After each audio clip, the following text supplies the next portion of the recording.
Welcome to the Everyday GSD podcast. Today's special guest is my good friend Ralph Johnson. I'm going to give you a little history about Ralph, but I think it's important before we even do that is we are not at my studio in Indiana. We are in Anguilla, which is a British West Indies island in a beautiful setting, which we've got amazing pictures that we'll make sure they get posted. But I just want to say thank you to Steve and Larry, who actually own Frangipani, which is a beach resort, and we're actually in their personal home, which is the penthouse.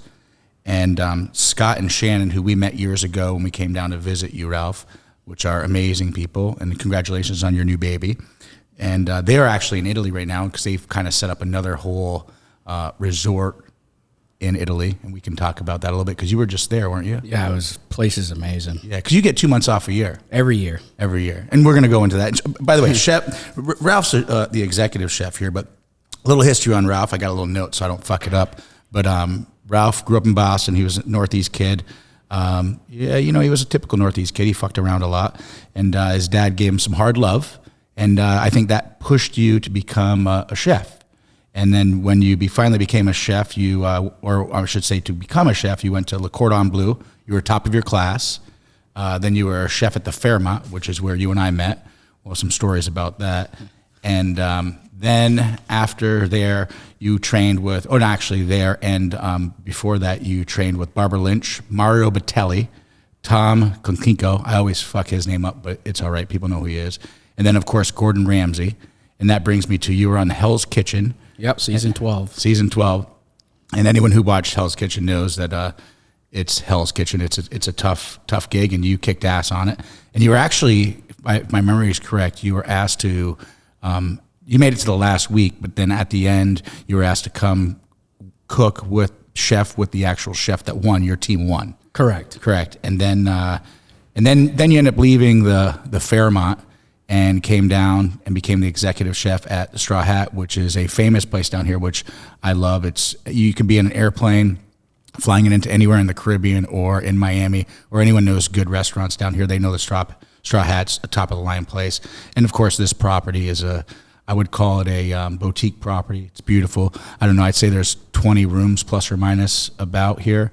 And the people are amazing, and we're having some drinks, and the view is absolutely beautiful. So chef, I'm going to call you Ralph during the show, just because I'm not going to call you chef the whole fucking time.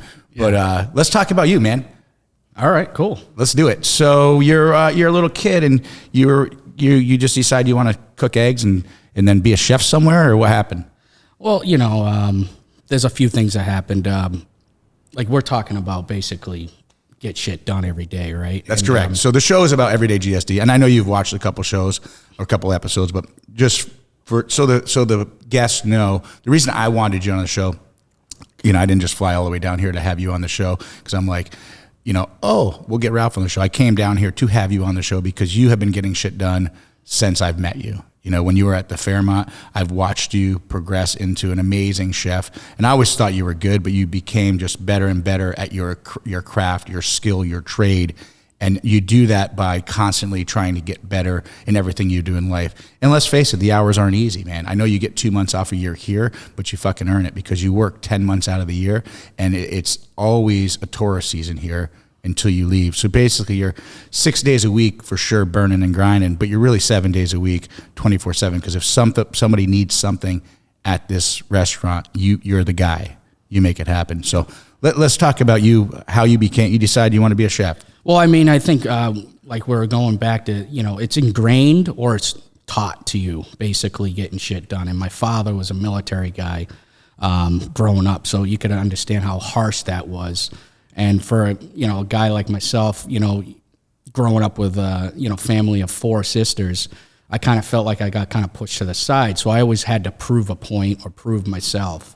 And then, like I said, I was kind of taught getting shit done, and I think it's basically all about getting taught, or it's just ingrained in you. So I think part of it was ingrained with me, but also it was taught by my father a lot. So becoming a chef was, living in New England, I was an electrician actually, and we would be roughing and doing electricity basically in the middle of the winter. And I was like, get me the hell out of the winter. I don't want to be Right. sitting here with my hands all frozen. And, you know, growing up, my mother always cooked, grandmother always cooked. So I was like, you know what, let's try something new. So one day I just moved to Boston, and I was like, all right, let's try cooking. Okay, so you decided to try cooking because you're sick of like electrician stuff. Yeah, and being outdoors, I feel like, okay, what can I? And I was always a team player. I liked like the team atmosphere. I liked, you know, the camaraderie, like basically everyone together working at Right. one goal. And basically cooking is like that. I mean, in a restaurant or even in the kitchen, it's amazing when it runs smoothly. No one's talking. You got one person talking, and everyone's just feeding off everyone else's energy. Right. Basically, I know exactly what your next step is without you even talking. It's just because we're communicating with what we're doing physically, mentally, everything, and just the way it needs to be run. But like that's a life lesson, right? Communication. When you can communicate to people, and I know we're going to have several life lessons here for people who get shit done, people who GSD, or people who want to GSD are going to listen to this episode and go, wow, I can do that, or I should be doing that, or why am I not doing that? And one that you just said, I mean, we're only 5 minutes into this episode, and you're already saying communication is key. If you can be a good communicator and you have a team of people communicating, you have a successful team because you're all on the same page. And that's how you run a kitchen. Yeah, well, that's the only way to run a kitchen. But there's a lot of kitchens that aren't run that way. Yeah, it's called what do they say? Organized chaos. Right. That's just what it is. You know, like everyone's basically feeding off everyone's energy and getting shit done for the day. I mean, Right. you have to. I mean, when we got hundreds of people coming in at night, and you might get a 20 top that walks in, you're not going to turn that business away. You're No. going to say, okay, let's bang this out and let's get on this 20 top. Right. Let's get this shit done. I mean, I'm not going to keep saying it, but it's true. Well, I mean, it's all right. That's what the show's about. It's all right, man. It's all right. And the more drinks we have, we'll probably keep saying it. Oh, yeah. And my mom, I always mention my mom and dad on this show, but they don't like when I cuss or curse, and I'm trying to limit it, but they know it happened. So you just keep being you, Ralph. Okay, well, that might get a little worse. So maybe they shouldn't see this episode. No, they're gonna love it. They're gonna be like a Northeast boy success. No, they watched you on Hell's Kitchen because they remember me telling you stories about you. So we'll get to Hell's Kitchen in a minute. So you graduate top of your class in Yeah, so let's just go a little back just a little second. So we got all the time in the world, man. yeah, so basically what happened we're on was, island time. you mentioned a little bit of, growing up. I was just basically finding out my way. I grew up with a bunch of family members, friends, family that owned construction companies. So it was always easy to get a job in the Northeast. Right. But my father was always like, he's been in the military. He wanted structure. What are you doing for your life? What are you doing for life? So one day I just woke up, or I came home actually, out partying all night one night, and all my shit was on the front lawn. All your shit was on the front lawn. Yeah, seriously. I walked in, doors are locked, windows are locked, because they knew I could sneak in a window. Yeah. And they were like, nope, not happening this time. Right. And so about how old are you at this point? I was a little older than you probably think, but I was about 21, 22. No, that sounds about right. Yeah, and my father's like, go get shit done. Basically, it's time for you to move on, and sometimes that's what it takes. Tough love. Just one little light switch flicks on. So I was like, you know what? Fuck this guy. Let me just packed up my shit. And then I went to go see a good family member out in Western Mass. Right. And I want to back up because you just said, fuck this guy, because that was the mentality you had at 21, but you have an excellent relationship with him. Oh, yeah, and I still do, and I did then. But it was just so hard on me because I was like the only son, and he wanted everything. Yeah. He knows, those guys know, the military guys. Yeah.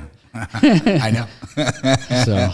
Okay, so all your shit's on the front lawn, and is it winter? I'm just curious. No, it was cold, though. Yeah. That's why they locked the doors. It's always cold. Except July. It's the shortest summer in the country, right? Very short. Yeah. That's why I'm down here now. Yeah. Okay, so you grab all your shit and you go see a family member or a friend, and I moved to Western Mass, actually. Okay. And then that's when I basically, like I said, I was an electrician. I always thought about cooking, and I was like, it's time for me to get in the kitchen.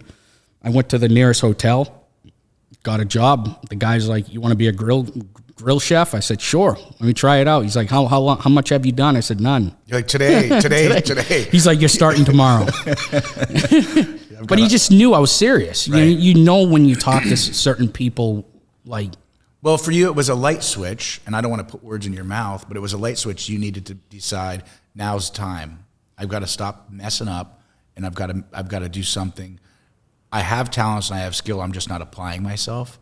And if I don't apply myself, I'm going to end up, in a gutter somewhere. I'm going to be a pile of shit, right? Yeah. So I have to make a decision to turn the light switch on and go full speed ahead. And obviously you did. I mean, I don't know. I know several chefs. I love cooking, and I never claimed to be a chef, but I always claim to be pretend to be a chef. But I love cooking, and I don't know many people that can say they worked with or trained with or were in the same kitchen with Gordon Ramsay, Mario Batali, Tom Kinkead, Barbara Lynch, because you worked with her at 9 Park, right? Well, I worked for one of her restaurants. So, I mean, the way it works is, a lot of these big-time chefs, they have multiple restaurants. But they pop in once in a while. They hire people like myself to run a restaurant. Or at the time, it was this guy named, he was just awesome. His name was Patrick Campbell. He was the chef de cuisine at number 9 Park. Chef de cuisine. I always messed that one up because that's what you were when I met you at Fairmont, or no? No, I that's another story. I wanted that position, and again, I got kicked down, and that's what only makes you better. And then we can probably touch base with that a little bit. Yeah, because who was the chef?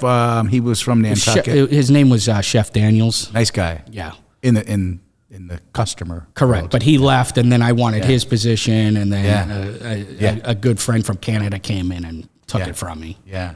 And I stopped going. Yeah. Okay, so you're working in this kitchen and you're flipping eggs, or you're working the grill. I was working the grill, and this guy's like, I was serious about my job. I came in every day, learned, and he's eventually after 6 or 8 months, he's like, I think you have something going for you.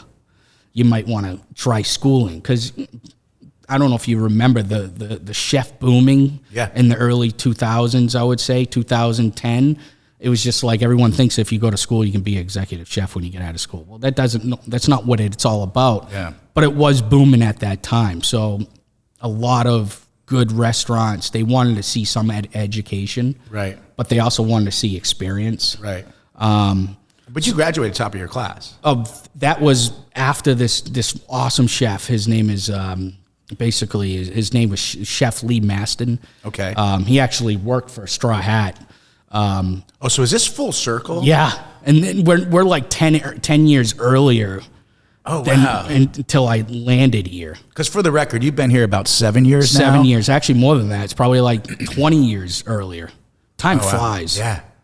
Yeah, and it's interesting when you start talking about an executive chef that runs a place that it's such a high quality as the Straw Hat. That you've been here that long, and not because they can't keep you or you don't want to stay, but this is a tough job. It's a high stress level job. It's no days off. And I joke because we're at the Frangipani, and sometimes I pronounce it wrong. Did I say it correctly? Yeah, people say it Frangipani. Yeah. But when I first met Shannon and Scott, I was like, this is paradise, and I'm thinking you've got the best job in the world.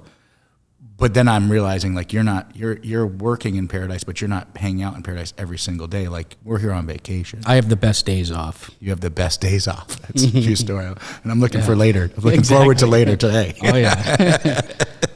Oh, shit. Okay. So then I went to school, basically. Went to school, graduated at the top of my class, and I said, okay. And I want to go back a second. So when you were in high school, I'm going to make an assumption, or I'll just let you tell me, you were not the top of your class. I was just trying to find my way in high school. Again, like, I was just, being a kid. Right. It wasn't nothing crazy. It was nothing out of dangerous or anything like that. It was just being a kid, and I felt like at the time I was in no rush. But that's what I always say, too, is I was like, when people would talk about me in high school or friends in high school, and they say, oh, you didn't apply yourself. Well, no, I don't think there's something that was making me want to apply myself. It's like when I went in the military, I was like, I want to be the best I can be at this. Like you decided you were going to be a chef. You became a chef. Correct. And it's funny, once you put your mind to certain things, I think you can do anything. Absolutely. And when people say, hey... Actually, say that again. I think if you put your mind to anything, you can do anything. Right. Because you have the power on your mind. You do. And you figure it out. Right. And that's what I'm saying. I figured it out during, like I said, I got booted out, front lawn full of clothes at 21. Well, how did I figure it out till 21? Was because I always figured something out. I always was doing something. And you made a comment earlier when you said, you were 21-ish.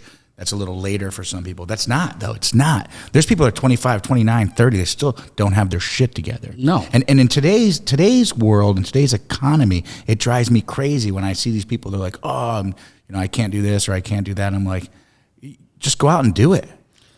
Yeah, put your mind to it and do it. I remember when you called me up and you said, hey, I got offered this position. And I was like, I feel like that's a great opportunity for you. And then you said, well, this is what I had to do to get there. And you went down the whole, like, I've been doing this. Like, this is the next step for me as a chef. You're running the Straw Hat, which is a top restaurant in the Caribbean, besides on this island. But in the Caribbean, we're in the British West Indies, which is right next to British Virgin Islands. And the food's like 5-star. It's amazing. Breakfast, lunch, and dinner, whatever you're eating here. My favorite, the tuna flatbread, just for the record. That's a lot of people's favorites. But I was fortunate to put myself in this position to be part of this restaurant. Peter Parles and Ann Parles is the one that basically been running this place, and their staff. A lot of the staff has been here since day one. And this place has been open for 26 years. 26 years. And I just started 7 years ago. And Peter's from New York? Yeah, originally? from New York, yeah. Yeah, I should have mentioned Peter. Or Connecticut. East Coast. Yeah, East Coast. Yeah, and I should have mentioned Peter at the beginning because we went to dinner last time I was here with Peter and his wife. And it was so nice to hear how much he respected you and talked about you working here. And I feel like that's just... It was kind of to me at the Fairmont when I would go in and see you, and Chef Daniels would be there, and I know Chef Daniels thought you were taking his position when he left.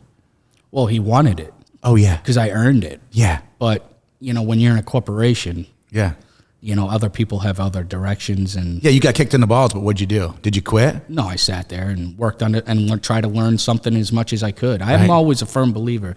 You can always learn something from someone. You can always learn something from someone. Even if it's like something stupid, it doesn't matter. Something not to do. Something not to do, right? Like you might be like, I'll never do that when I become a chef. But you learn something.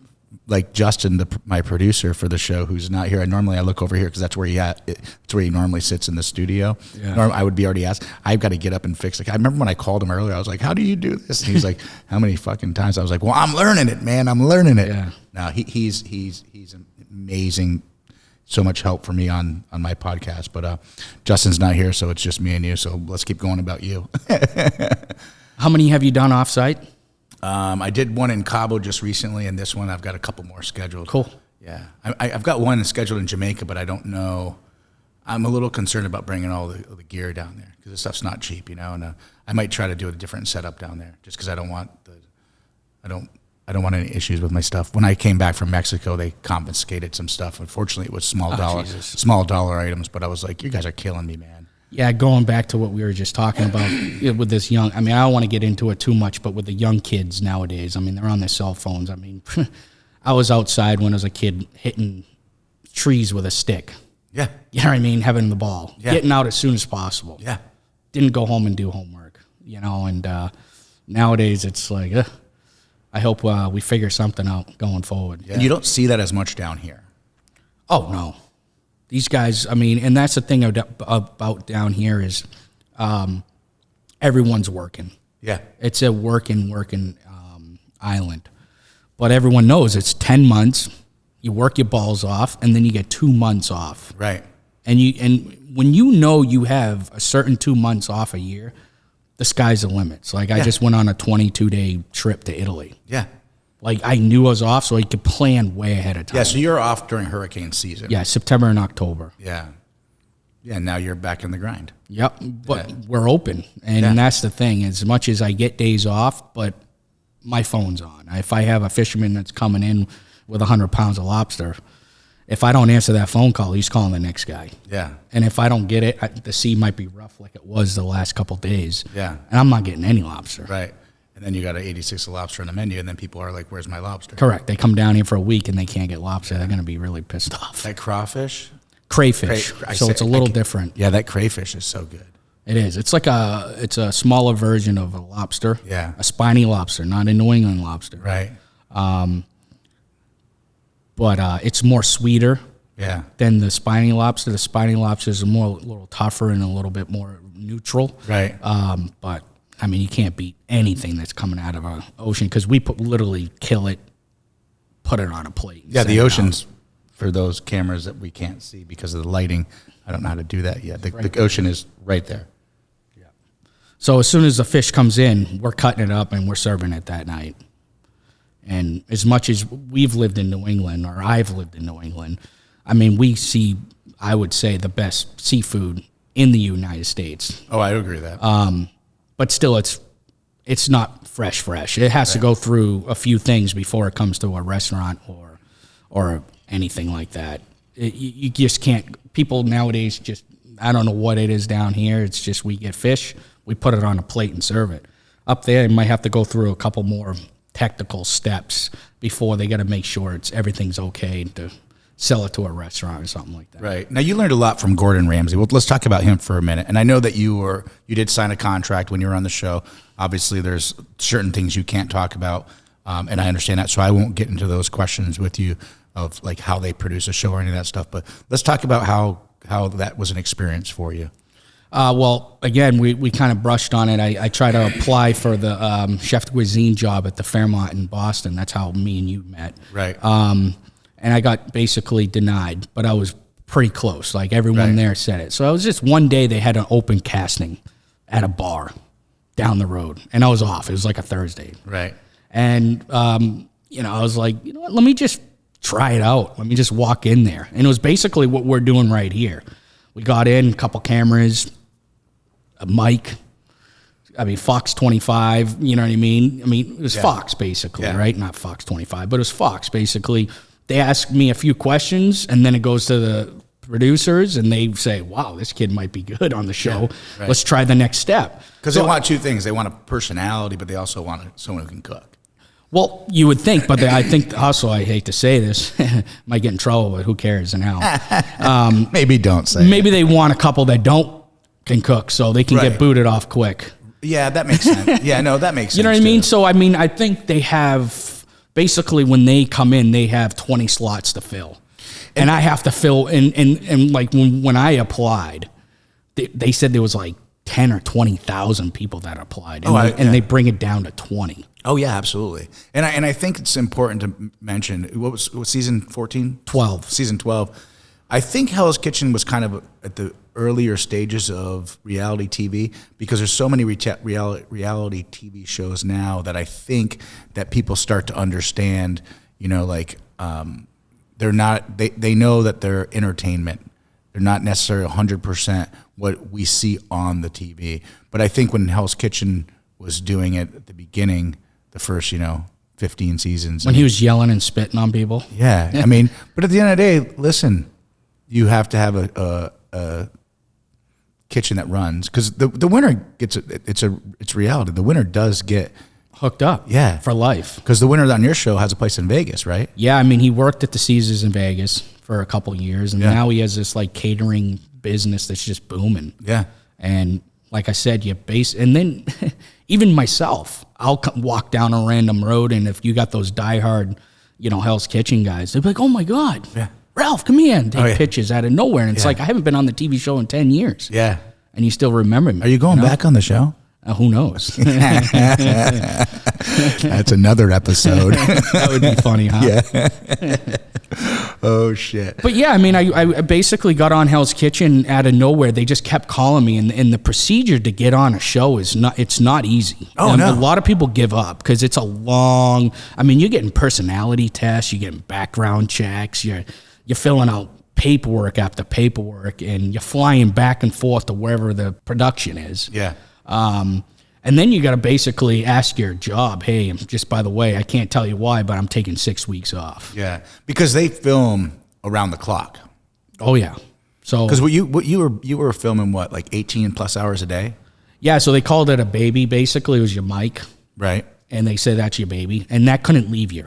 Yeah. So if you're sleeping, they had a spot right next to your bed. Yeah. That had to sit there, and there was cameras on you 24/7. Yeah.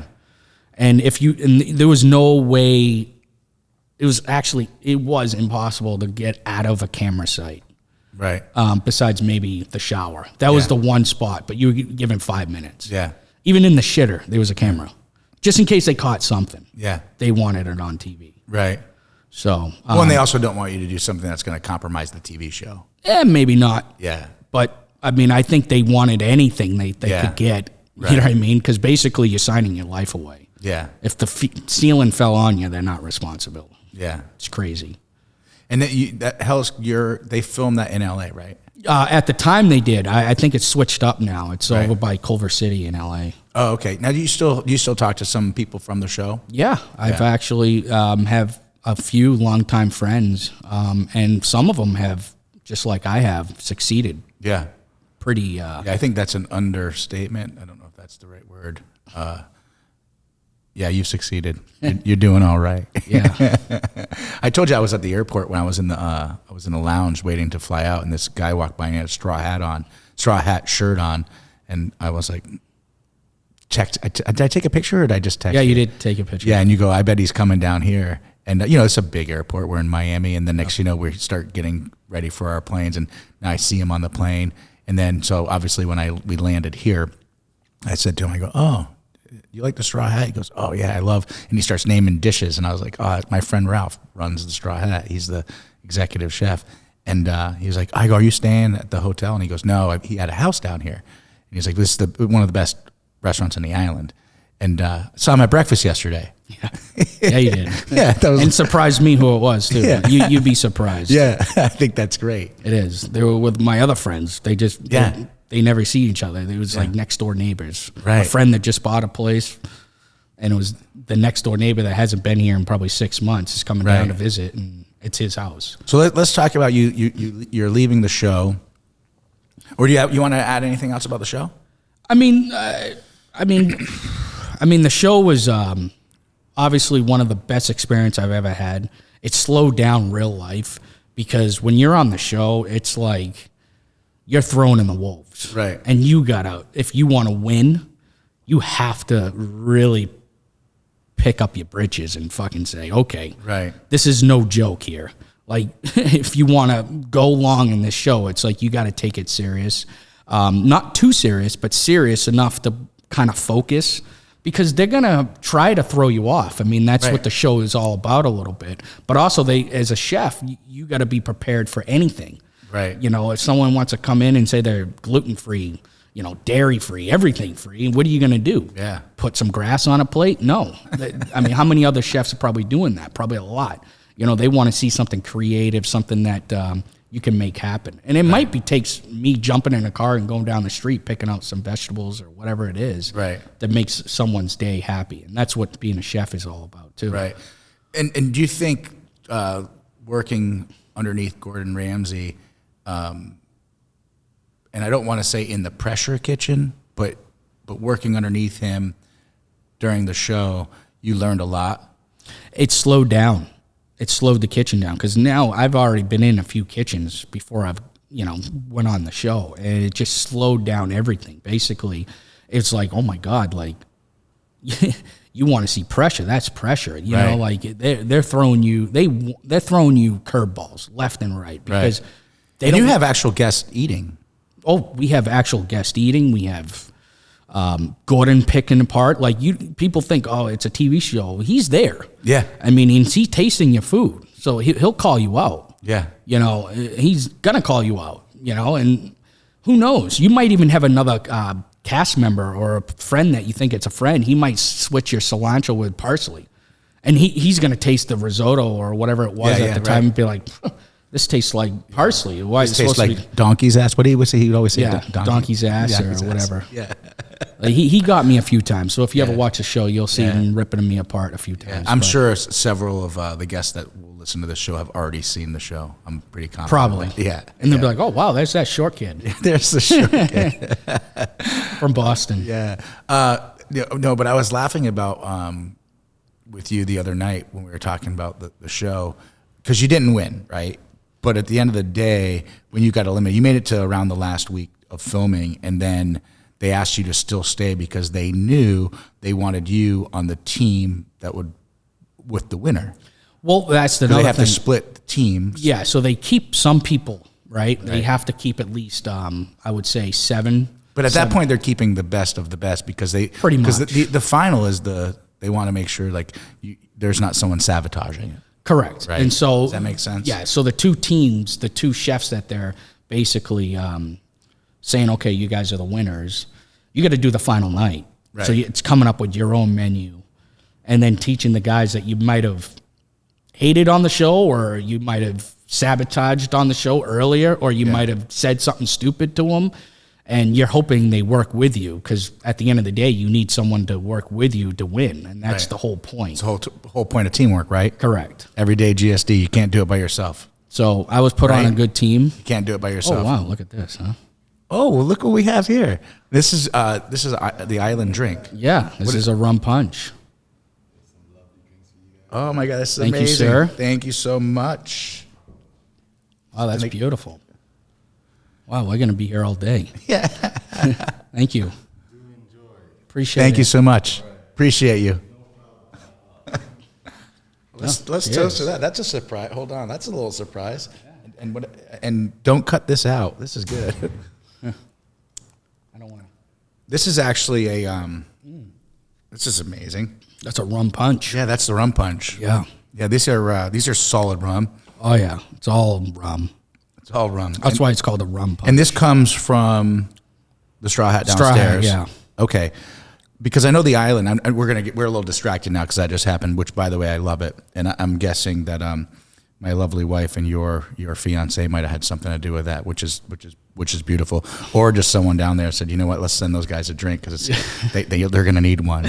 But this is like the traditional drink on the island. Correct. It's one of them. Yeah. Yeah, Well, it's actually the drink. Everyone does it a little different. A little different. Yeah, because this tastes great. Yeah, it's unique. Everyone does it a little different, and that's what's cool about it. And I do need to mention because it's filled with rum, but I don't find it sweet, and I don't like sweet drinks. Even though I drink mimosas, but that's the orange juice, but I try to do it, but this is really good. Yeah, this is. Have you had one here yet? No, the welcome drink, but I'd already had a couple drinks, but when I arrived.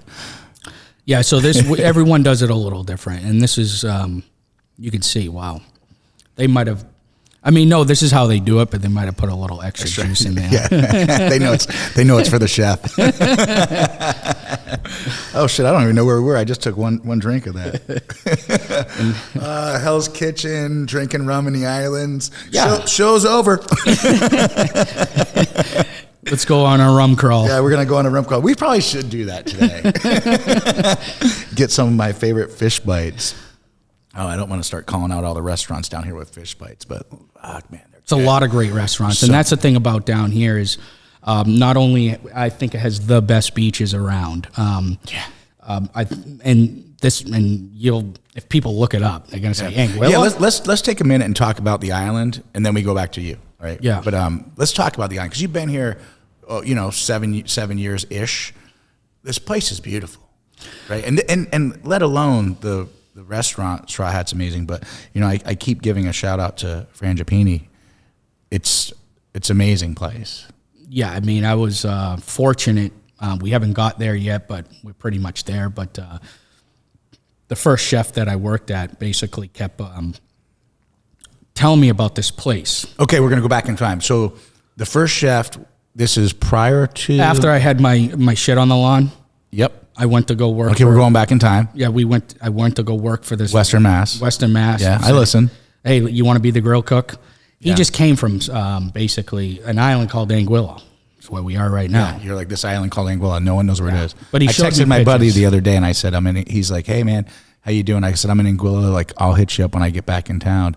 And he said to me, he goes, I had to Google that.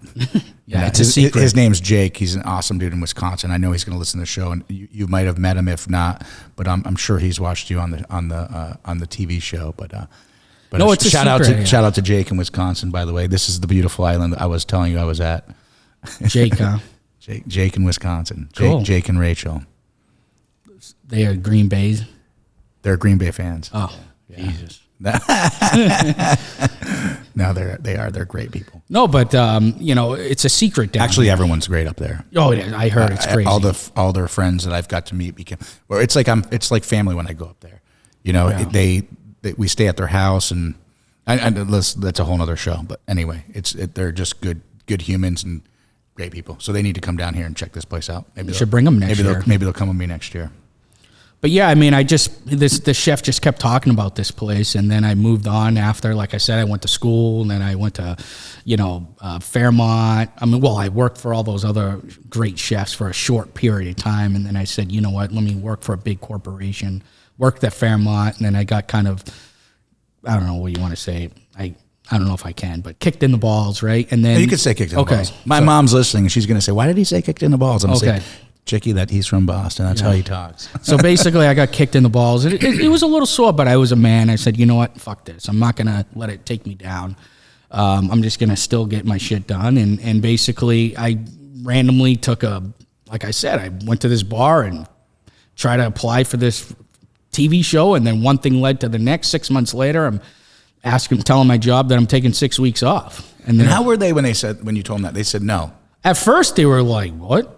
And I'm like, because was it run by the Canadian guy at this point? Well, he was great, by the way. Yeah, no, I remember him. Chef Graham. He was awesome, by the way. As much as I was pissed that he took the position that I wanted, right? But he was such a great guy, and he said, "Dude, go ahead." I mean, I was pretty close to if they said no, I was gonna say, okay, well, here it is. This is something of a lifetime. Like, I'm not gonna let it go, and I'm not gonna just say, oh, my job says, because cooking or being a chef or being in the hospitality business is, you can't just, a big piece can't just say I'm gonna leave for 6 weeks, maybe a week, and the week's still pushing. Week's pushing it, man. But now you're saying 6? Yeah. They're like, holy. And it was during the busy time, actually. I remember it was during October. Ooh. So in New England, it's a pretty good time. Yeah. You got a lot of things going on in October. But basically, I moved on, and then I said, you know what, let me stay with the brand. And then the brand, after Hell's Kitchen, took me out to, another location in California. And then the chef that I worked for. So you were at the Fairmont in California as well? Yeah, Newport Beach. Newport Beach. That's a nice Fairmont, too. Oh, it was beautiful. Yeah. It was beautiful. But I think I remember you telling me you learned a lot of different techniques at that place because it was culturally it was different food than you were technically used to serving on the East Coast. Yeah, the East Coast is, as much as a lot of fresh fish, but it's kind of a little heavy. Yeah. Well, it was back where my training was. It was like French, Italian. Yeah. And then when you go out there, it's more of clean, fresh, a lot of Mexican influence. But it was a good influence. Right. But it actually got me, number one, the kind of people I was working with. Great people, by the way. But it kind of got me a little prepared for this job. But basically, this Peter Pauls was looking for a new chef. He was just, hitting up some good friends and networking. Yeah, networking basically. Yeah. And reached out to your buddy that you cooked for him after you picked up all your shit on the lawn. Correct.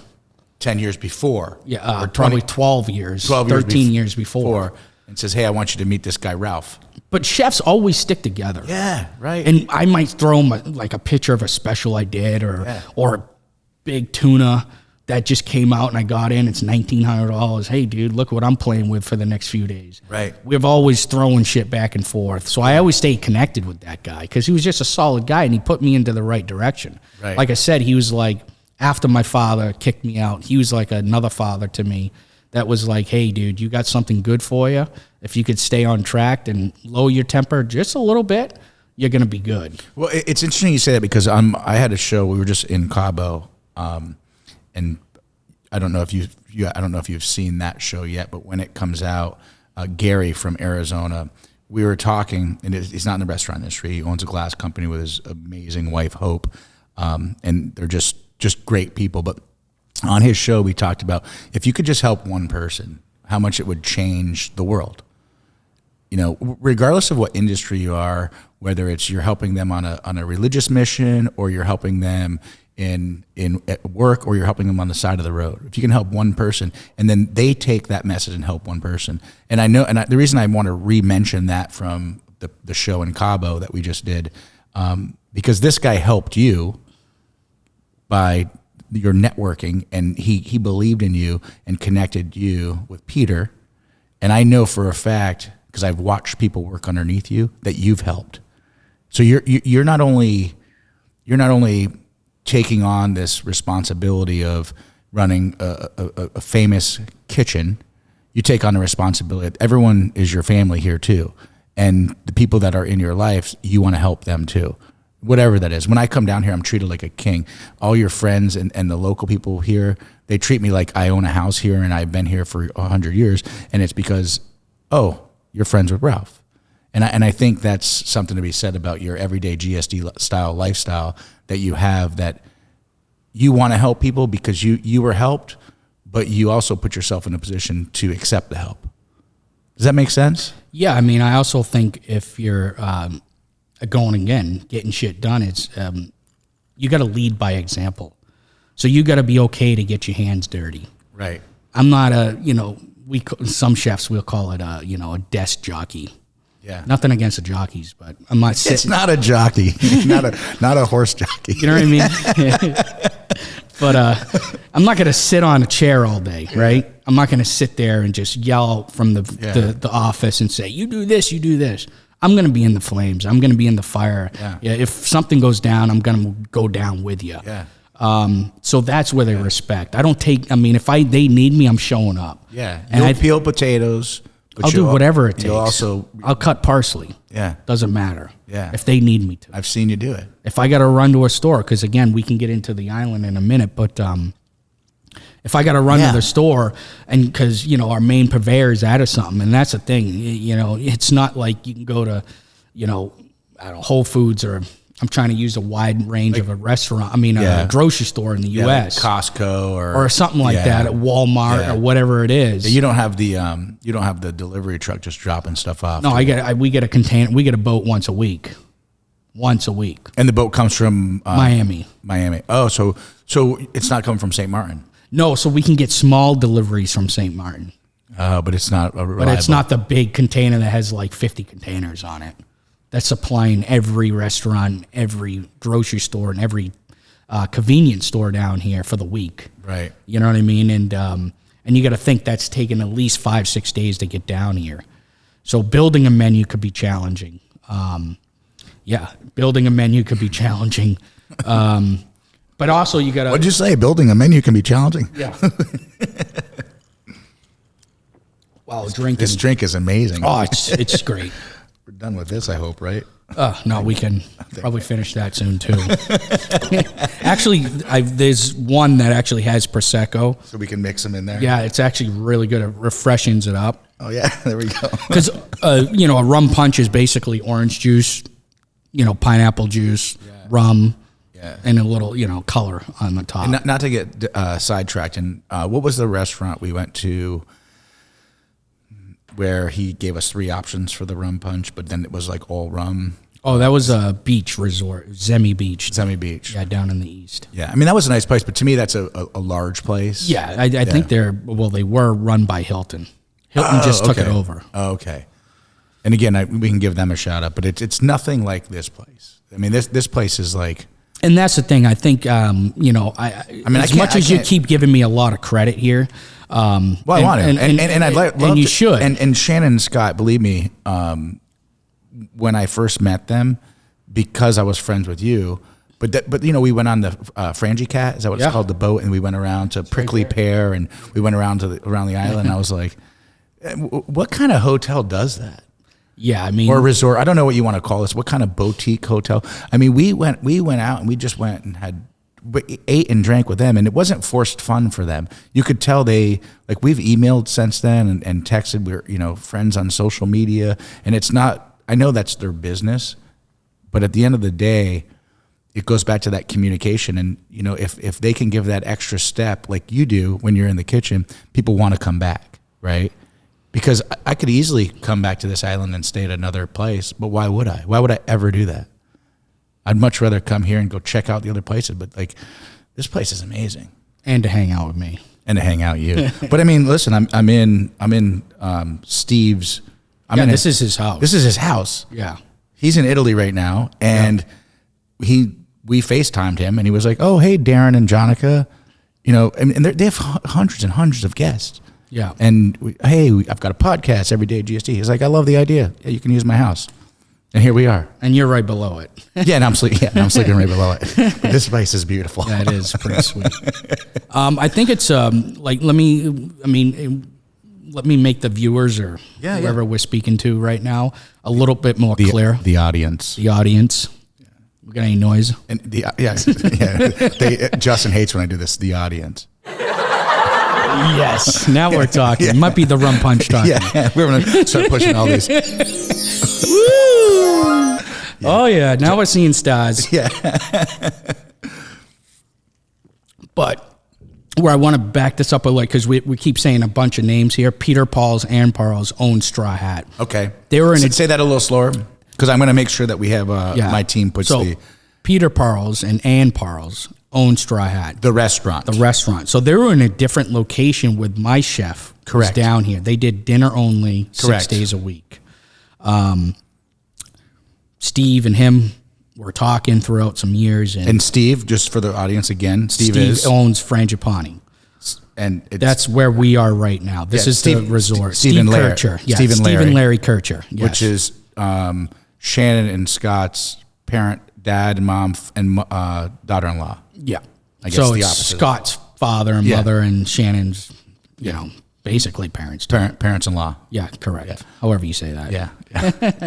But people watching this are like those fucking idiots. Probably. But we're good. But yeah, so they talked, and basically Peter, it's his restaurant and this is their hotel. Right. But it was a match made. Like, it works off both sides. And the biggest thing you keep saying is communication. Yeah. And family. So Peter has built basically a family in Straw Hat. Like you mentioned, you could go anywhere in the world and see basically the logo of Straw Hat. Yeah. And people that are listening to this probably say, oh my God, I've seen that shirt. Yeah. They have. Yeah. Same thing now what Steve and Larry have done with Scott and Shannon, because Scott and Shannon was running this place for a lot of years. That's when I met them. Correct. Yeah. Now they're running another place in Tuscany, Italy. So, but they've basically built it to be a family, like you said, and that's what they do. They do the water sports. It's all complimentary. Water sports to, a cocktail party once a week. They want the repeated guest. They want you to be treated, and it just works so great that Peter and Ann have built a restaurant that does the same exact thing. Right. Like, we know Tom and Larry and Joe are coming in December.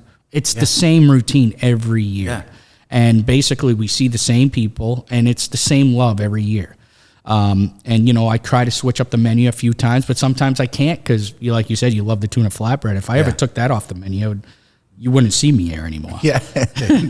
You'd be on another island. Yeah. But Tom and Laura, we met down here. Correct. In November a couple years ago.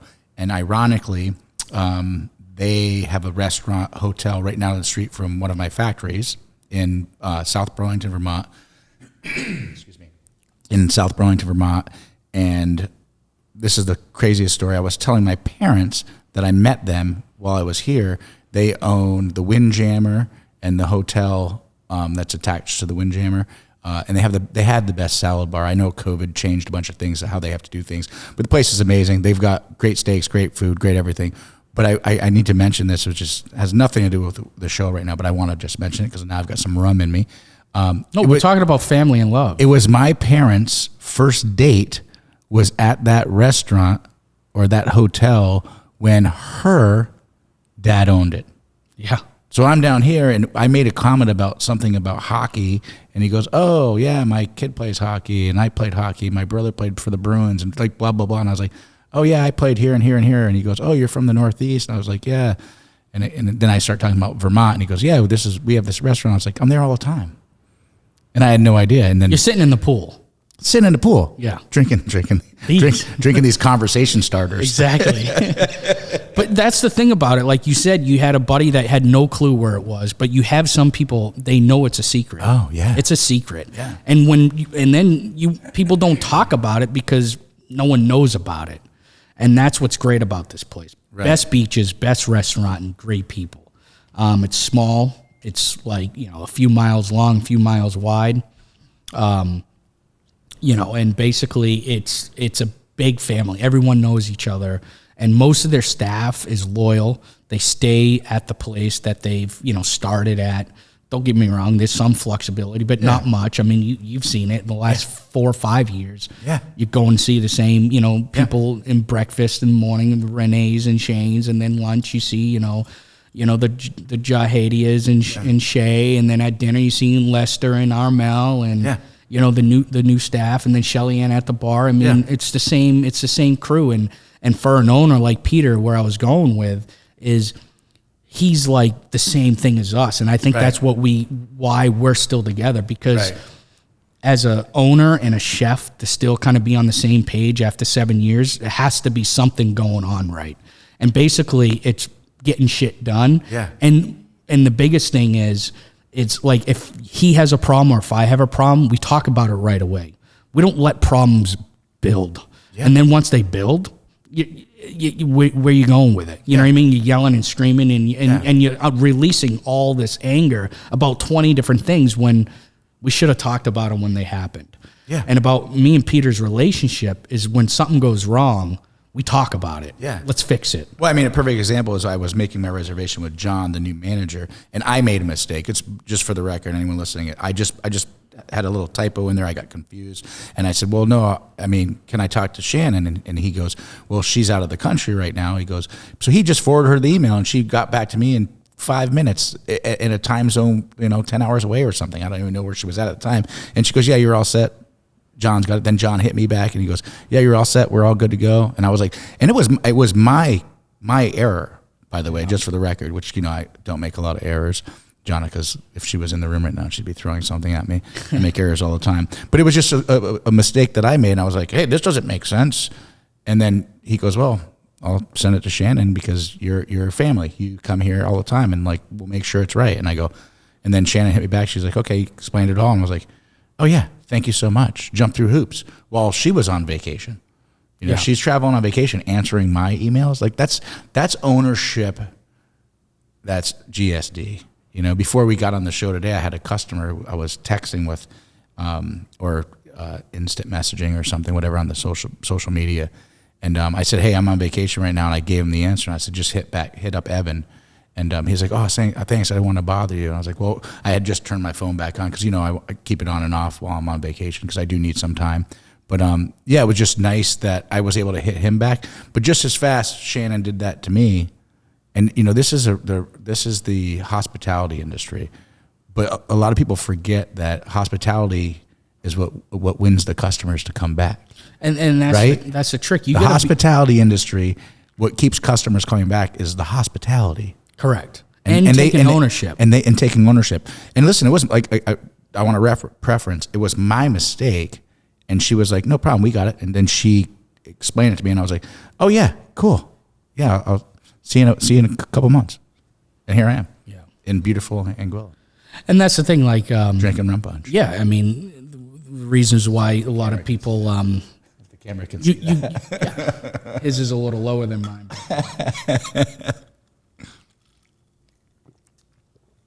And that's another thing about, once you get to a point in life, you just got to own up on your mistakes. Yeah. And sometimes you own it up on not 100% your mistakes, but you just do it just because you know you can handle it, and and basically fix it quick. I think that's another important message, and obviously the show's about messages to people who want to continue to everyday GSD or people that want to get into the everyday GSD lifestyle. You just said you need to own up to your mistakes, or sometimes maybe it's not your mistake, but if you give in a little bit, it's okay because you can handle it.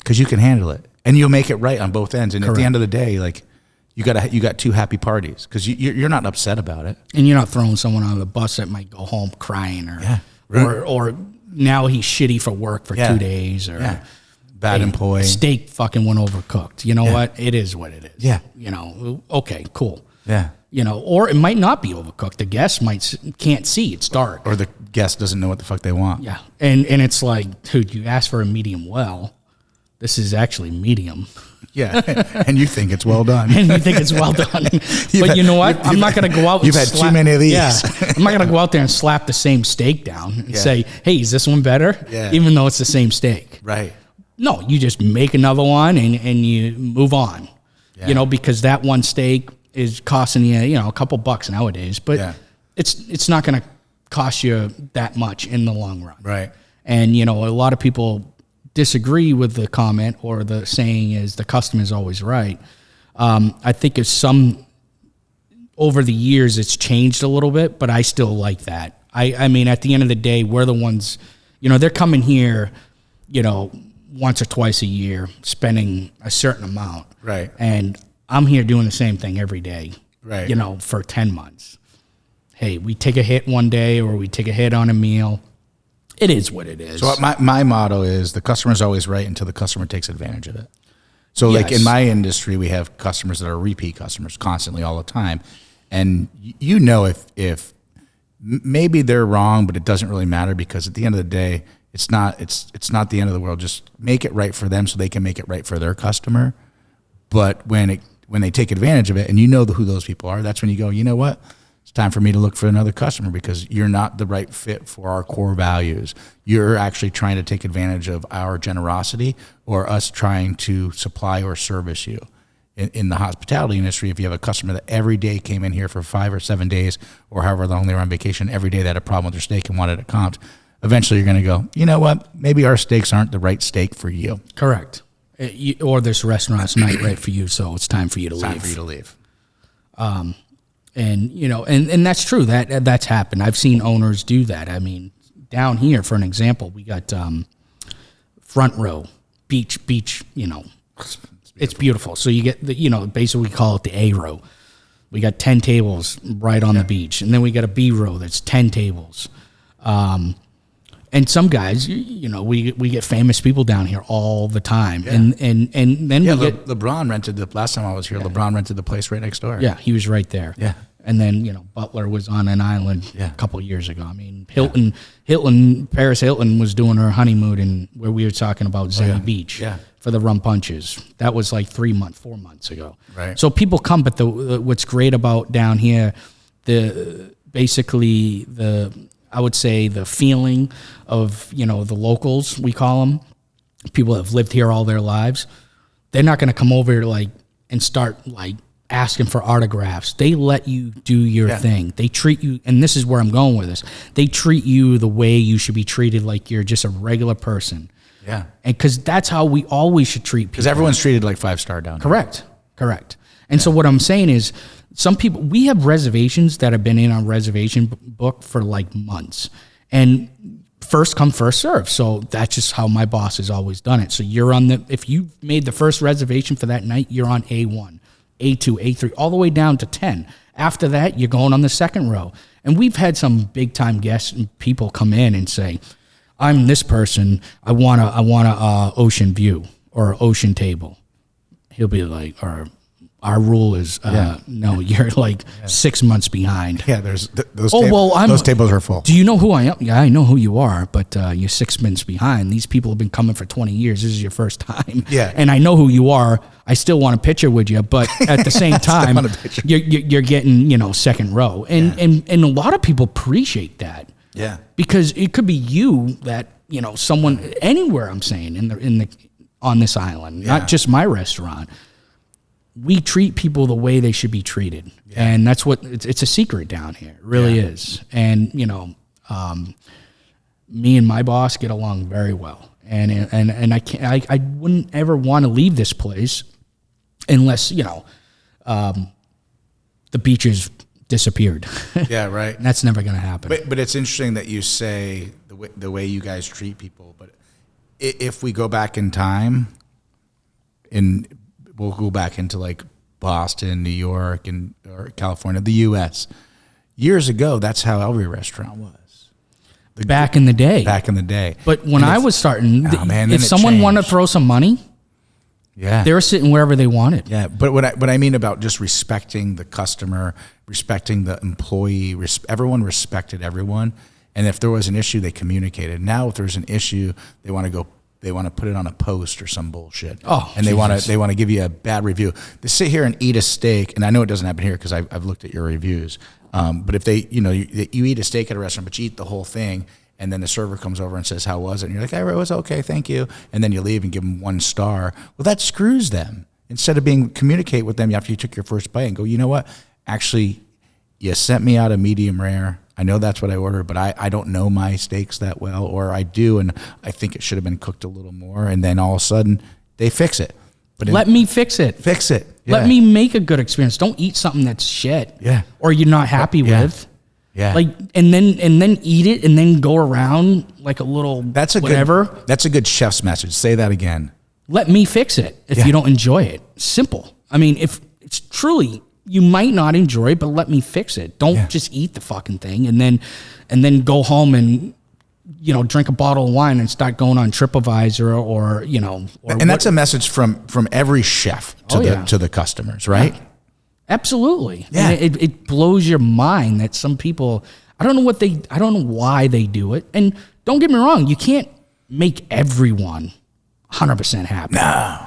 Like there's going to be someone that's not going to like something or something right. is off. It's too windy one day. It's, the service is tiny bit slow, but they don't people need to understand if you haven't worked in a restaurant, you kind of have to look around. Maybe we're understaffed for that night or maybe the dishwasher's not here. Or, I was like maybe one of the main persons or part of that wheel.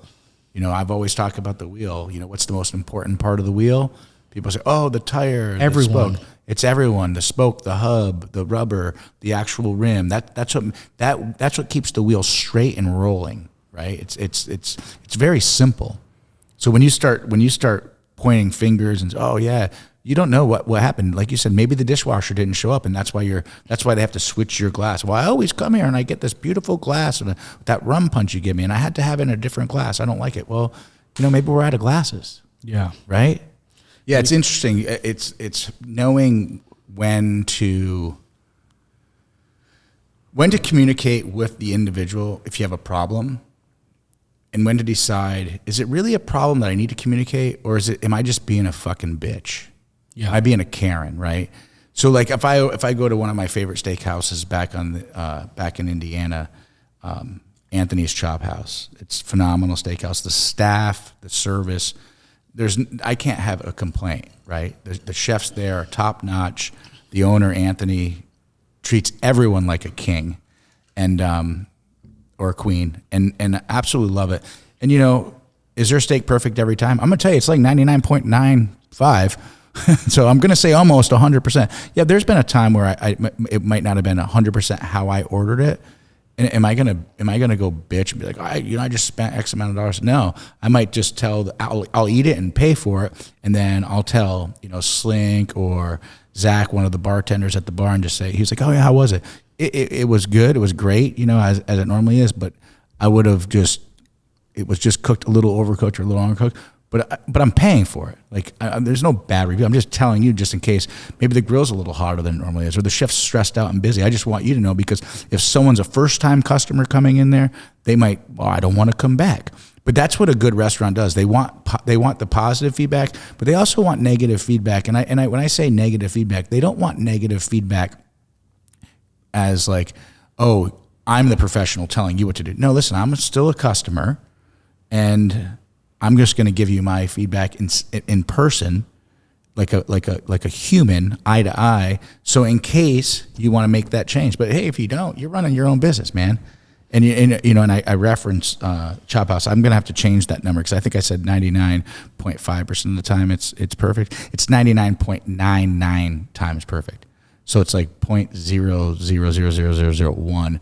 I've had to say, you know what, it wasn't 100% perfect, but like it really was.